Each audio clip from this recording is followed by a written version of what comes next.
లోక సువార్త 22వ అధ్యాయం 19 వచ్చిన మరొకసారి చూసుకుందాం.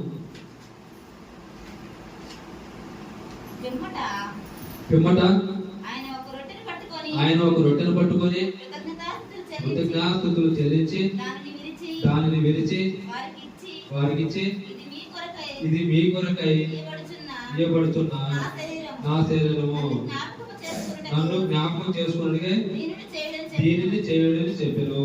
ఇక్కడ మనం ఒకసారి చూసుకున్నట్లయితే లోక సువార్త 22వ అధ్యాయం 19 మనం ఒకసారి లాస్ట్ ఎండింగ్ లో 4 మాటలు మనం చదువుకున్నట్లయితే నన్ను జ్ఞాపకం చేసుకున్నట్టుగా దీన్ని చేయడం చెప్పాను. నన్ను జ్ఞాపకం చేసుకున్నట్టుగా అంటే మనం ఆయన జన్మాన్ని గురించి మనం జ్ఞాపకం చేసుకోవద్దని కాదు, కానీ నన్ను జ్ఞాపకం చేసుకున్నట్టుగా అంటే మనం ఏం చేసుకోవాలి? ఆయన మరణాన్ని ఖచ్చితంగా దేవుడు ఇక్కడ ఏమని తెలియజేస్తున్నాడు? మనం దేవుని మాటలో ఖచ్చితంగా మనం చెవికి కరెక్ట్గా దేవుని మాటలో ఖచ్చితంగా మనం వింటున్నట్లయితే ఏం చేస్తాయంటే మన చెవిలోకి వెళ్ళినప్పుడైతే ఏం చేస్తాయంటే ఖచ్చితంగా మనకి కొన్ని జ్ఞానోదయం అయ్యే మాటలు కొన్ని ఉంటాయి. ఖచ్చితంగా మనం ఇక్కడ మరొకసారి మనం చదువుకున్నట్లయితే లోక సువార్త 22వ అధ్యాయం 19 నన్ను జ్ఞాపకం చేసుకున్నట్టుగా దీనిని చేయడం చెప్పాను. దేనిని? ప్రభు బలాల గురించి మనకి దేవుడు తెలియజేస్తున్నాడు. కాబట్టి ఖచ్చితంగా మనం దేని గురించి మనం జ్ఞాపకం చేసుకోవాలి? యేసుక్రీస్తు వారు నేను చేసిన తప్పిదములకి, నా తప్పిదములకి, నేను చేసిన పొరపాట్లకి ఆయన నా కొరకు తన ఆ సిలువలో ప్రాణత్యాగం చేశాడు అని ఖచ్చితంగా ఆయన మరణమనే ఖచ్చితంగా మనం జ్ఞాపకం చేసుకునే వారిగా ఉండాలి. ఇక్కడ మనం ఒకసారి చూసుకున్నట్లయితే ఆయన పుట్టు గురించి చెప్పలేదు, కానీ ఆయన పుట్టు గురించి మనం చెప్పుకోవద్దని కాదు. ఆయన పుట్టుకొని మనకి ఏమొస్తుంది? చాలా ధైర్యాన్ని ఇస్తుంది, చాలా ఆదరణ ఇస్తుంది, చాలా గొప్ప సంతోషం ఇస్తుంది. కానీ మనం ఒకసారి ఆయన మరణాన్ని జ్ఞాపకం చేసుకుంటే ఎవరైనా కానీ మారు మనసు పొందాలంటే ఆయన మరణాన్ని పెట్టే కదా. ఎందుకు ఆయన మరణాన్ని పెట్టంటే తెలియని వారు, కొత్తగా వచ్చిన వారు ఒకసారి దేవుని వాక్యం గుర్తు చేసుకున్నట్లయితే యేసుక్రీస్తు వారు నేను చేసిన తప్పిదముల కొరకు నా మరణం, నేను పొందవలసిన మరణాన్ని ఆయన తన భుజముల మీద వేసుకుని ఆయన నా కొరకు చనిపోయాడా అంటే యేసుక్రీస్తు వారు ఎంత గొప్ప త్యాగం చేశాడో నా కొరకు అనేది ఈ మాట చొప్పున దేవునిలో వచ్చేవారు చాలా మందిగా ఉండేవారిగా ఉంటారు. అదే విధంగా మనం ఒకసారి మరొక వచ్చిన మనం చూసుకున్నట్లయితే టైం 8:12 ఓకే అయితే చెప్పుకుందాం. అదే విధంగా 1 కొరింథీయులకు రాసిన పత్రిక 11వ అధ్యాయం 26వ వచనం మనం ఒకసారి మనం చదువుకుందాం. 1 కొరింథీయులకు 11వ అధ్యాయం 26వ వచనం మనం ఒకసారి మనం చదువుకుందాం.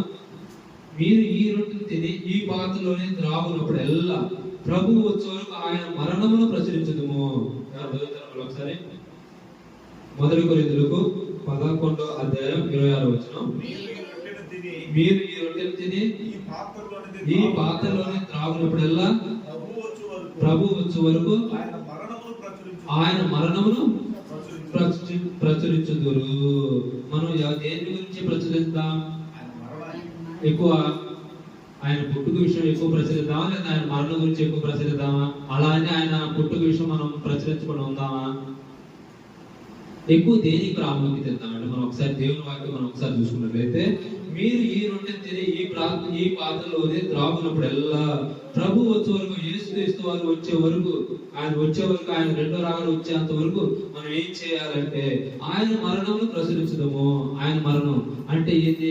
మళ్ళీ యథావిధిగా ఇందాక నేను చెప్పిన మాటలే మనం ఖచ్చితంగా చెప్పుకుందాం. ఎందుకంటే యేసుక్రీస్తు వారు నా యొక్క మరణం, నేను పొందవలసిన పాప నిమిత్తము నేను నా కొరకు యేసుక్రీస్తు వారు మరణించేవాడిగా ఉన్నాడు. కాబట్టి ఖచ్చితంగా ఆయన మరణాన్ని ఖచ్చితంగా మనం ప్రచురణ చేసుకోవాలి.